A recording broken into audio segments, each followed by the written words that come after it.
Hello বন্ধুরা, সবাই কেমন আছেন? আশা করি বন্ধুরা সবাই ভালো আছেন। ফুড রবি চ্যানেলে সবাইকে স্বাগত। বন্ধুরা, আজকে দুপুরের লাঞ্চে বাড়িতে হয়ে গেছিল চিকেন বিরিয়ানি। বন্ধুরা দেখতে পাচ্ছেন বাড়িতে যা সামগ্রী ছিল ওইগুলো দিয়েই করা হয়েছিল। আমাদের বাড়ির নর্মাল চাল দিয়ে করা হয়েছে। নর্মাল চাল নয়, অ্যাকচুয়ালি এটা বাসমতি চালই, কিন্তু ছোট সাইজ। এটা বিরিয়ানির চালের নয়, এটা রাইসের চাল। বন্ধুরা, এতেই আজকে বিরিয়ানি খেতে ইচ্ছা করছিল, ওই জন্য বাড়িতে বানিয়ে নিয়েছি। বন্ধুরা দেখতে পাচ্ছেন চিকেন বিরিয়ানি।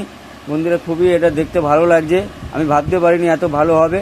বন্ধুরা খাবার পরে দেখে একদম সত্যিকারে খুবই টেস্টি হয়েছে। বাড়ির বিরিয়ানি খুবই টেস্টি হয় বন্ধুরা, দোকানের থেকে অনেক বেস্ট ভালো হয়। আর বন্ধুরা আলু ফালু চিকেন একদম সফট হয়েছে, আলুটাতে একদম রসগোল্লার মতন গলে যাচ্ছে। বন্ধুরা তার সাথে দুখানা সেদ্ধ ডিম নিয়েছি। যদি বন্ধুরা ভিডিওটা এত দূর অবধি দেখে থাকেন, একটা লাইক কমেন্ট শেয়ার সাবস্ক্রাইব করে দেবেন। এরকম নতুন নতুন ভিডিও আসতে থাকবে আমার চ্যানেলে। এটা একটা ছোট মিনি ব্লগ করে টাইপের করে নিয়েছি বন্ধুরা, এটা শর্ট ভিডিও করিনি। Tata, bye bye.